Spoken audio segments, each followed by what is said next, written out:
Assalamualaikum students of class 4, welcome to online class. I hope you all are healthy and safe.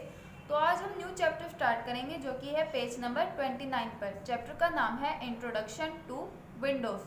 तो इसमें हम Windows के बारे में पढ़ेंगे. विंडोज़ वो चीज़ है जो आपके कंप्यूटर को चलाती है, जिसकी वजह से आपका कंप्यूटर चलता है. तो आज हम उसके बारे में डिटेल में पढ़ेंगे. Operating system. When you switch on a computer, you will notice that there are lot of things happening on the screen which you do not understand at all. An operating system is a collection of software programs that manage and coordinate the overall operations of a computer. The operating system gives the framework upon which all other services and applications run. Operating system क्या होता है? Operating system एक ऐसा programme होता है, एक ऐसा software होता है जो आपके कंप्यूटर को चलाता है, उसके सारे काम करता है.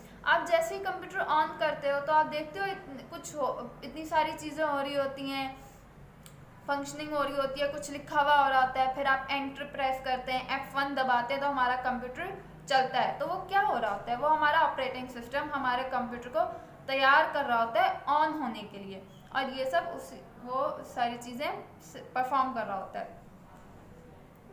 अब इसमें अलग अलग तरह के सॉफ्टवेयर प्रोग्राम्स और होते हैं जो हमारे कंप्यूटर को चलाते हैं, हमारे कंप्यूटर को चलाना आसान करते हैं, उसमें एप्लीकेशंस डालते हैं जो हमारे काम की हों. ये सब कौन करता है? ऑपरेटिंग सिस्टम करता है. इसके बाद ऑपरेटिंग सिस्टम की दो टाइप्स हैं. एक है MS-DOS. The oldest of all Microsoft operating system is MS-DOS, Microsoft Disk Operating System. MS-DOS is a text-based operating system. Users have to type commands by keyboard. अब MS-DOS एक सबसे पुराना operating system है. बहुत पुराने कंप्यूटर्स में सारी working, सारा काम इस वाले ऑपरेटिंग सिस्टम से होता था, लेकिन आजकल हमारे पास ये सिर्फ कुछ एप्लीकेशन में यूज़ होता है, ज़्यादातर काम के लिए यूज़ नहीं होता.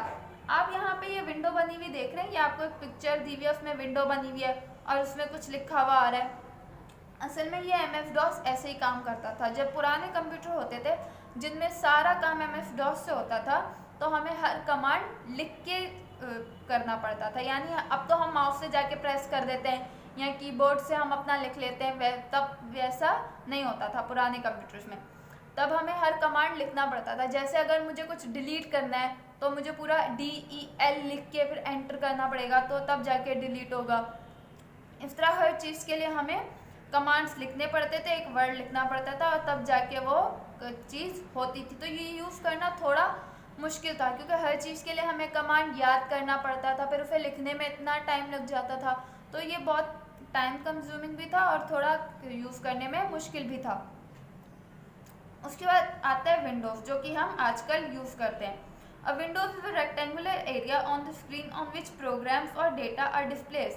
Windows is an operating system. Windows designed and produced by Microsoft in 1985. Today, Windows is the most widely used operating system all over the world. तो मैंने आपको बताया कि आजकल जो कंप्यूटर में ऑपरेटिंग सिस्टम यूज़ होता है वो कौन सा होता है? विंडोज़ यूज़ होता है. विंडोज़ किसने बनाया था? विंडोज़ बना था कंपनी का नाम है माइक्रोसॉफ्ट. उन्होंने बनाया था 1985 में विंडोज़, जो कि आजकल सारे कंप्यूटर में यूज़ हो रहा है. Window makes a computer system user friendly by providing a graphical display and organising information so that it can be easily access. The operating system utilises icons and tools that amplify the complex operation perform by the computers. Estimates suggest that 90% of personal computers use the Windows operating system. Windows controls your computer system, manages program and interacts with the user.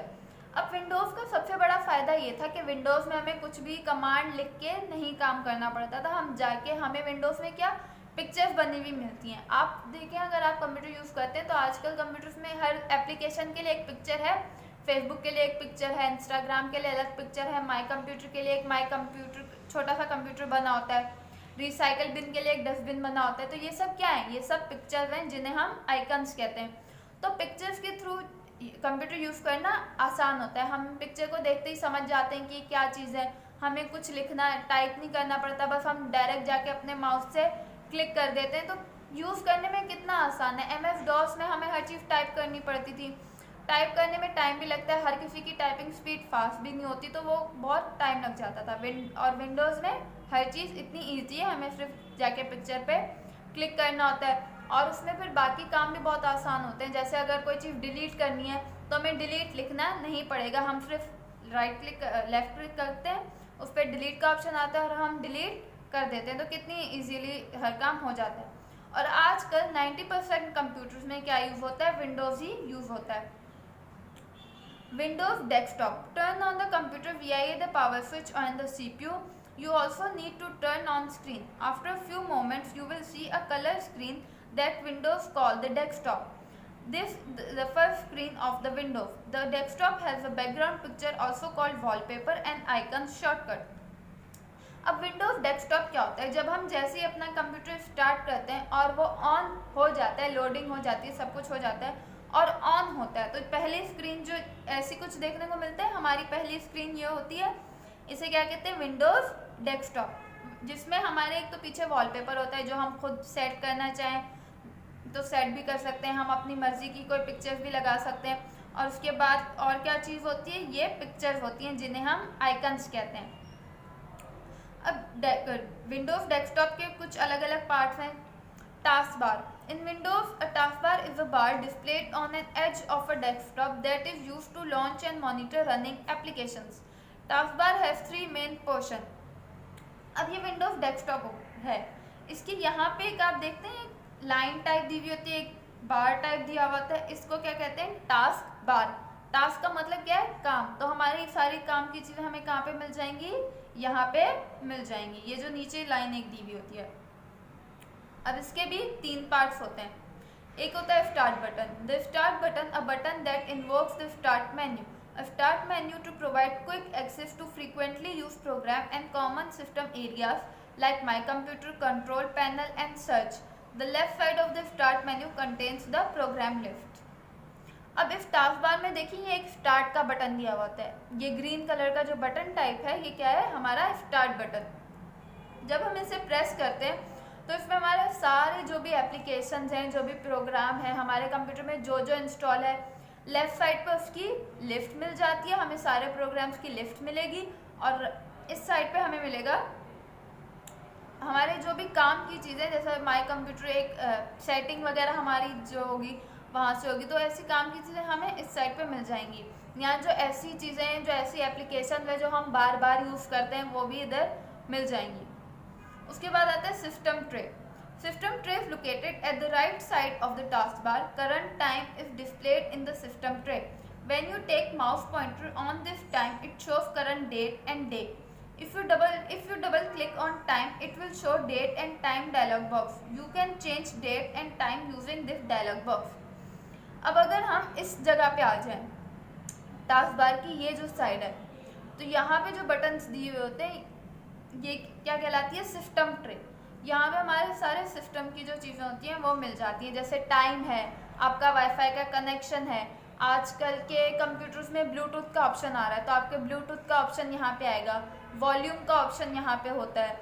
उसके अलावा अगर आपने speaker attach किए हैं या कोई और device जैसे प्रिंटर अटैच की है तो उसकी सेटिंग यहाँ पे आएगी, यहाँ पे आएगी। और फिर इधर से हम सेटिंग भी कर सकते हैं इन चीज़ों की, जैसे अगर मुझे टाइम चेंज करना है तो यहाँ पे मुझे टाइम दिया गया है, मैं इस पर क्लिक करूँगी तो मेरे पास अपना टाइम का बॉक्स खुल जाएगा, ये रहा आपका टाइम का बॉक्स, टाइम और डेट का। तो यहाँ से मैं टाइम और डेट अपनी चेंज कर सकती हूँ। वाईफाई का अगर ऑप्शन होगा उस पर मैं क्लिक करूँगी तो मेरी वाईफाई डिवाइसेस आ जाएंगी। वॉल्यूम वाले ऑप्शन पे क्लिक करूँगी तो मेरा वॉल्यूम का बॉक्स खुल जाएगा, जिसमें मैं अपना वॉल्यूम इंक्रीज या डिक्रीज, कम या ज़्यादा कर सकती हूँ। उसके बाद आता है window tabs. There is an empty area between start button and system tray. When you open a program window, a tab is created on this blank area. Using these tabs, you can easily switch from one open program window to another. अब यहाँ पे देखिए एक जगह होती है जो normally खाली होती है, जब हमारा कंप्यूटर ऑन होता है तो टास्क बार की ये जो जगह होती है ये खाली होती है, एम्प्टी होती है। लेकिन जैसे जैसे हम कोई एप्लीकेशन खोलते जाएंगे तो वो फिर यहाँ पे आती जाती है। जैसे अगर हमने गूगल खोला तो हमारा गूगल का यहाँ पे एक वो बन के बटन टाइप बन के आ जाएगा। फिर अगर आपने कोई और माई कंप्यूटर खोला तो आपका माई कंप्यूटर यहाँ पे बन के आ जाएगा। इसका फ़ायदा ये होता है कि यहाँ से ना फिर मुझे एप्लीकेशन अपनी दूसरी यूज़ करने में आसानी होगी। जैसे अगर मैं माई कंप्यूटर खोला हुआ है और यहाँ पे मैंने साइट पे वो खोला हुआ है, फाइल्स खोलेंगे तो मैं डायरेक्ट फाइल्स में यहाँ पे क्लिक करूँगी तो डायरेक्ट फाइल्स में चली जाऊंगी, फिर यहाँ पे माई कंप्यूटर पे क्लिक करूंगी तो डायरेक्ट माई कंप्यूटर पे चली जाऊंगी। तो विंडोज़ टैब में ये जो जगह है यहाँ पे हमारी वो सारी एप्लीकेशंस आती हैं जो हम अभी यूज़ कर रहे हैं, और इस तरह फिर स्विचिंग करने में एक ऐप से दूसरी ऐप जाने में आसानी होती है।